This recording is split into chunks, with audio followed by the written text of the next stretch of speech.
worst thing is, actually, I haven't been there a little while. Do you remember like where we gave the hoe that real extreme little test? Here. Exactly. Because this is where, you know, we've had like composting and muck heaps in the past. So it was a really bad patch where there was more grass weeds here. This was thick with grass weed, wasn't it? You couldn't even. So this was the bit that I'll be honest with you, I was nervous about. Yeah. Because well, you couldn't see the rows. It was. It tested the cameras. It's on a slight curve because of the headland, and you couldn't see the rows. Yeah, and I mean, and actually, that's got that down to a pretty reasonable level. I mean, just this little. It's just that little patch where there's been. You can see it just down here where we tipped muck in the past, right? And there was a patch here where you filled the drill up as well, and there was a spill of seed as well, and that was exactly the same. It was a blanket. So I'd say that's pretty impressive, really, because this is the kind of little area, just a small patch where you know it'd been problematic for. Actually, some of that, there is some in between the row, but it's nearly all in the row, isn't it? Some of that's in row. Which no hoe can get in the row, can it? No. So that's actually pretty remarkable. So this was to start. What variety is it? So it's mixed. This is a farm safe 4-way mix. God, I'd have to go and look up the varieties now. No, same seed I've been using about 4 years. It was obviously drilled. We were early October. I think it's 6th or 7th of October. From memory, I again can look it up for you, Will. But a little bit later than we normally would do on these soils. But we had that kind of wet weather. We got barley in, then it was wet for 2 or 3 weeks, so we got a little bit behind with the wheats. And this was cover crop. We went through with the Cultro. Yes. Yeah. So this is Cultro destroyed. So no glyphosate. This was a bit of a no glyphosate experiment as well. Was it actually this bit here, or was it in the? So half this field with, half without. I can't see any difference. I've walked it before. We can walk down there if you want, but I can't see any difference. To be honest. Then it was 30, and then it so that happened. Obviously, direct drill with the Avatar. Yeah. And then you autumn herbicide. So everything had the autumn herbicide. Then in the spring, we've had we used the what's it called? The transformer, the hoe into row. And if we get out in the field and have a look at the area we did, and we left a tramline. Left some without, didn't we, down there to see the difference.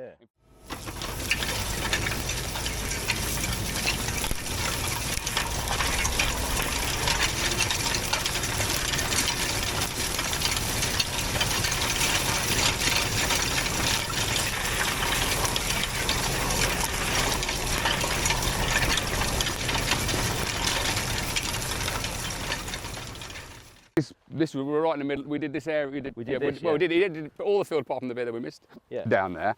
And I mean, there's nothing wrong with that, is there really? I mean, obviously we lost some yield potential through that dry period, but also it gave us a really good opportunity for this kind of grassweed control.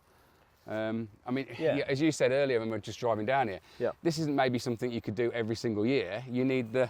No, and I think the key thing is the weather conditions at the time of the operation and afterwards. You know, it's got to, if we had a really heavy rain, there would be the odd plant that maybe might reset itself that has still got a bit of a root ball. The ones that are cleanly cut, perfect. But not everything across the width is going to be. And if we can keep, I mean, it's just keeping these inputs down, and ultimately maybe we can aim for a principle. We've managed accordingly this year, as I was saying when we just stood in the barley. We're not 110 kilos of N total. We cut out one complete application on N this year. Pretty impressive considering what we're I'd say what we're looking at, isn't it? And we use the RN tester and whatever, and it's not been telling us to do more. So I don't think that's going to be. I mean, we probably bought a bit of the cover crop had quite a few legumes in it. So we probably bought some, started from a better place as well by having that year out. So from that point of view, I don't think we're missing out. So that's quite a saving. I mean, especially fertiliser prices they are. 2 fungicide program, 1 autumn herbicide, pass through with the hoe. It's direct drilled. This isn't an expensive crop to grow. So no, and to be fair, with the hoe, we only had the 6 metre available, didn't we? So actually, your work rate's considerably down because of the width of it. We learned that as well, that the hoe width would need really to match the drill width ideally. So what we found across the market is generally, if possible, it's easier to get the hoe and the drill to match in widths and to follow the way you drilled it. So occasionally you might drill a field slightly differently, maybe a few squarer bits, and we found that, didn't we, around the telegraph pole? Actually it'd be better to have it squared off, and it just means even if machines are built completely metric and symmetrical, they do pull through the soil slightly differently sometimes. It's just getting that row. That last row, we had half a share, didn't we? Half share off on each side. Yeah, that's what all the we couldn't do that last one because it's like, even with the RTK GPS, it's how the drill matches each time, isn't exactly the 25 centimetres that each row is. You're only talking, it's tiny, but if you could follow the way that you drilled, if we drill every other run and then come back filling in, you can, as long as your operator or you recorded that, you'd hoe it in the same way. But no, I mean, I think it's. It looks remarkable, yeah, and we were yeah. again, as we said at the last field, we're still learning about this as well as a company Yeah. around the world and in the UK. When is suitable, when it works best, what conditions, what crops, and it's nice to be able to come and have a go with freely and openly, because we said we don't know what's going to happen, but Exactly. I mean, it would be really interesting, wouldn't it? I mean, if you could really go into the numbers on this and look at do like a carbon audit. Yeah. Through less fertiliser, less passes, less the carbon behind it. You know, it's obviously going to be much lower carbon type. Yeah. You know, we're not growing. You know, the 12 tonnes a hectare type yields, but actually, if you can get to the point where there's a premium, say on a 9 tonne, 9.5 tonne, make that kind of yield. Yeah. I think that's a sweet spot. You know, there's a bit of. We've had a few conversations about that. Yeah, You know, I'm not convinced. No matter what you scale, no matter how good you are at it, and even if you've got 12, 13 tonne potential soils, can we really compete with like South America, Canada, the Ukraine, you know, Eastern Europe countries? Exactly, and we've spoken about this because obviously I spent a bit of time abroad in the Southern Hemisphere and other places, and I think we're always going to be limited in this country with economies of scale, you know, and the other factors influencing agriculture, land price, and agricultural policy. We need to get to. You know, we'd all love, wouldn't we, to grow 14-tonne crops. We'd love to be like the Canterbury Plains in New Zealand, wouldn't we? We're all growing records, you know. 17 tonne a hectare in here, but where's the actual economic? Where's the cost benefit? Where's the economically? I've always tried to have that ethos. I'm farming for profit, I'm not gardening. Yeah. Where's the best margin? Where is the best margin? Where's that economically? I'd rather grow 5 tonne a hectare profitably than 15 tonne. You know, at a loss. And there is an ethical implication, isn't that, in there from a food security standpoint? But that's got to come from. You know, that's got to come as a nation from our policy, isn't it? Yeah. It's not up to us as businessmen we need to make the business last. Exactly. Okay. If we grow a couple of tonne extra or less, across the acreage, but actually it's done in a sustainable or regenerative way, and it's profitable, that's got to be good for a business, isn't it? And good for long-term soil health and all these other things. So we definitely need to do some calcs, don't we? Maybe look at trying some more things. My first aim is to feed my family. We'll leave Bob Geldof to feed the world. Politicians' problem, isn't it? You know, But the other thing I think here, you remember when we tried the cure in here and all that surface trash? Always amazes me where it goes. I mean, you know. I've got photos, just looking at them on the way over here, and it was solid residue, wasn't it? Yeah. We've had groups of farmers that come sometimes here, and like, you know, they say, well, this field's been cultivated, not direct drilled. No. It's like, it just goes, doesn't it? Yeah, the worms, it shows how biologically active, and the worm, you know, the soils are. To be honest with you, it shocked me a bit, because I remember being here with the Cura Harrow, and it was a challenge, wasn't it? It just couldn't cope with the residue, and we've still got a few odd bigger bits, haven't we? But the bulk of it has all been taken down, which is got to be a good thing. And really, I mean, you know, any lost yield potential in this is out of our control. It was down to that, we had like 12, 15 weeks without rain at a key time when plants were putting on tillers. If it had rained, if we'd even had like, there was a day in that period, I think, where a lot of the, you know, kind of like, the kind of southwest and over in the east had a bit of rain.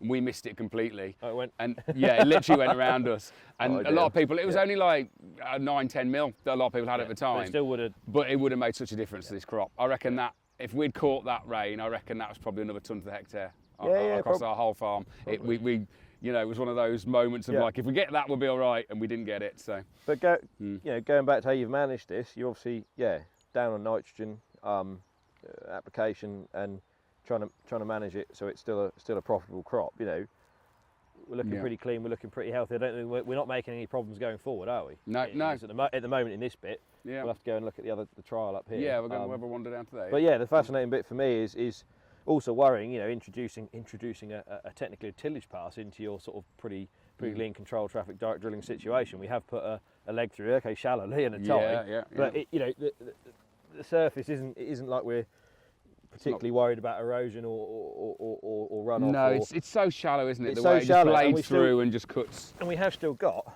some residue in that as well, so it's not like it's So I don't think if, you know, and it's the same with the Cura. I mean, sometimes it's cultivated, but it's like a vertical it doesn't really cultivate. It's the kind of what's it called, the knife type roller. Oh, on the Cultro. On a Cultro, sorry. Yeah, one. Oh, yeah.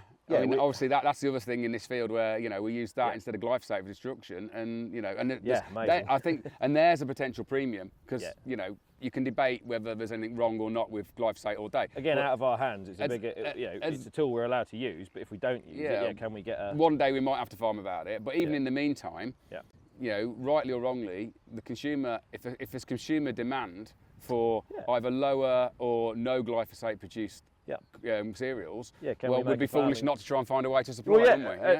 If this is the first year, we'll have to try it again. The weather conditions have been what they've been. If this is an example of like I say, go back to it, 12-metre control traffic, direct drilled, no glyphosate winter wheat that's had some mechanical weeding as well. I mean, I couldn't be happier, to be honest. No, true. but we have to be careful getting too carried away. We do. Because things like not using glyphosate, you can get away with it for 1 year, right? But 5 years without, what happens then? So it's got to be watched over time. What's the long-term implication? That's why I think we'd like to try to do. I suspect there's plenty of organic farmers that had a blooming good first couple of years, and then it got progressively worse. Maybe. So you need to buy a plough, Clive. Come on.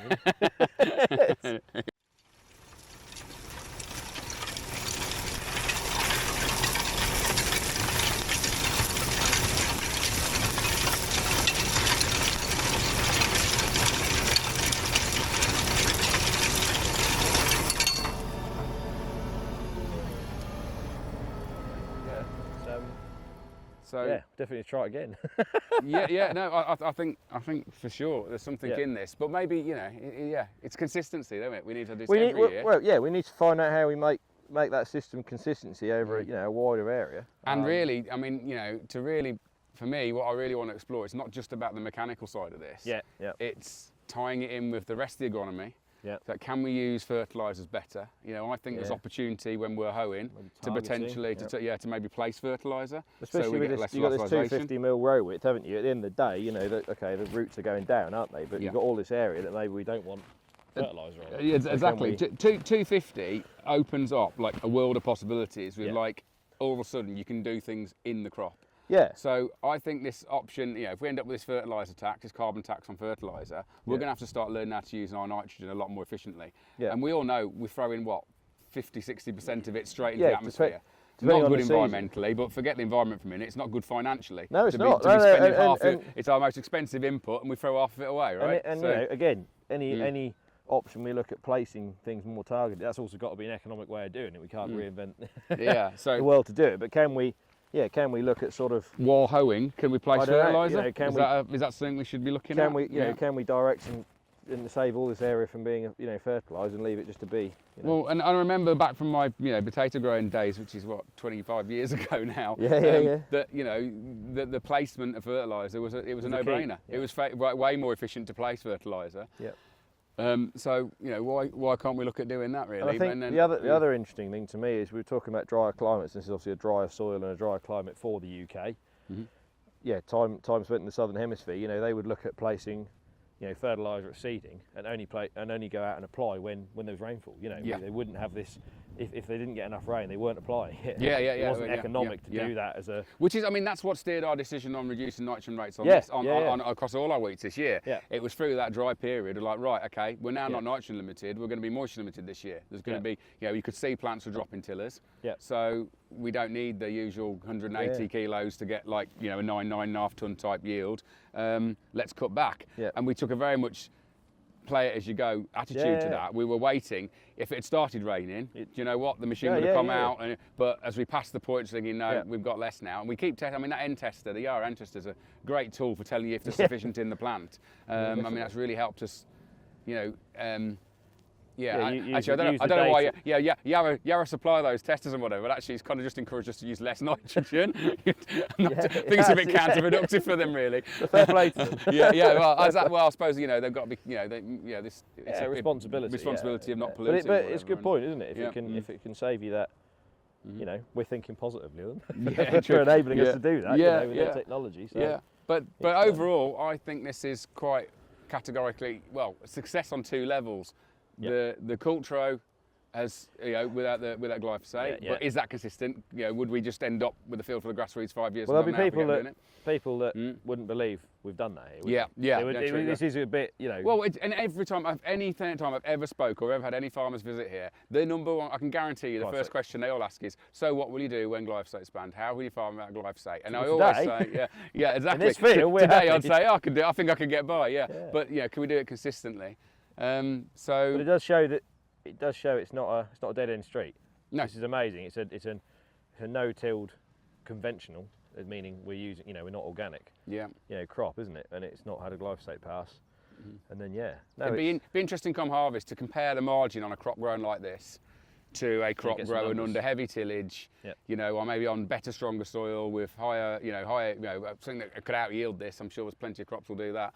But actually, when you consider what's gone into them, I mean, yield is king, but you've got to manage to your potential. There's no point managing soils like this for 12, 13 tonne a hectare. They won't do it unless you get unless you've got the weather on speed dial. You're not going to get that. Well, we always that. Your own soil type's yield potential is king, isn't it? It's not quite as a succinct saying, but that is the king, isn't it? That's the skill of farming. That's I think this bit that's, I don't know, it's why we're all different, why every farm's different, why there's no right or wrong answer. If you could just go out and buy like this bit of kit, that bit of kit, that bit of kit, this input and that input, make our job and easy. off you go. Well, but exactly. Sell 4 bits of kit and it would all be... There'd be no need for cereal show or anything like that, would it? We'd all know what we needed. We all know what we needed. I think the key bit is, it's like, the good managers, I think you can be really good at managing crops in the farm, and only say you're only growing 8 ton average type yields. You may be farming better than someone who's growing 11, 12 ton yields. They'll be the ones that can boast down the pub with those big yields. But actually, in terms of how much of that's down to the soil. Maybe if you got the margin conversation out, that's the thing. It's the margin. We contract farm a bigger area and stuff. So not all our land is this light and this low yield potential. And to be honest, on better soils that we farm, it's quite easy to get those the bigger yields. But I think there's more of a challenge and more skill in this stuff. Finding other tools in the box, shall we say? But overall, I think I'm quite keen to continue trying the Transformer Cultro to see where we can take this, because there's some potential, and particularly if we can start talking to buyers about niche and premium markets for lower carbon, lower synthetic input crops, and not organic. I'm not trying to become organic here. This is where our conversation needs to be, doesn't it? Is what you're offering then as a farmer to the market as. It is a premium. It is a premium for people that have that desire, and it's working out what that premium needs to be, or what it can be. And there's a place, isn't there? Somewhere between organic and conventional. There's a place. I can't unless we've got livestock back into our system, and I'm not a livestock farmer. And also challenging with your local environment as well to have that. Exactly. So urban fringe. I mean, when we have had sheep here, half of them get stolen. So which is an added cost. Exactly. So I think so that's why we couldn't be fully. People said, well, why not go the whole hog and just become organic? We'd run out we'd run out of nitrogen unless And what do I do in those nitrogen building years? Well, proper organic farmers, they have a year where they're growing clovers. I need a cash crop off every field every year. Well, SFI maybe got us away from that a little bit, but obviously we are where we are with that currently. Actually, that'd be really nice to see in like future environmental schemes. If they could almost create for an arable farm a facility building part of the rotation that covered your costs. So then that'd be it would enable you more to be closer to organic without that livestock and that challenge of where to find your fertility. You need nitrogen, don't you, in the system? And that in most organic systems, that nitrogen's coming from clovers and leguminous stuff, but then they're using livestock to process it and make some money out of those years in the rotation. So there's not the money in kind of broad field, large scale combinable crops to have we'll only take a crop off that field every other year. Exactly, or 2 years of clover out or whatever. One crop in 3 years is not. Is not going to pay. It's not going to pay, no. But it's we can look at these other methods. Can we place the nitrogen we are using to use it more efficiently? Use the technology like end testers, end sensors to see, end testers to see. Do we actually need to use it all? Do you know the other thing that's remarkable is it does work. This system is working. So we're now 13 years insecticide free. Yeah. So this year we had Martin, my sprayer driver, had a bit of a wobble this year. I came back. I've been away, been away on holiday. Came back and he started to me and said, "Oh, wheat's full of aphids. We're going to have to do something. It's like, you know, there's a big number of them." Yeah, he's concerned. And you know, and he showed me a little picture on his phone, and you know, yeah, there was plenty of aphids in the year. And he said, "I think we're gonna, you know, that could be 25-30% yield loss. We're gonna have to do something." And I said, you know, I really don't want to use this exercise. We got that long without it. We've never said we wouldn't, but like, it just works. Yeah, but you know, we just haven't had to. Yeah. Anyway, I said, look, I'd look at it. I said, like, you know, weather wasn't brilliant forecast for spraying anyway. I said, just give it an hour, give it a day or two. Yeah. Let's see if the numbers keep building or what happens. And 2 days later, he went off to look, came back and said, I can't find an aphid in the whole field. So there's definitely something going on in terms of balance, in terms of, you know, they've obviously, I would, you know, hypothesise that they've come in, you know, suddenly big explosion, population rises, but then the amount of predators, I mean, there's a little ladybird there, isn't there? Yeah. So there you go. We put him there earlier.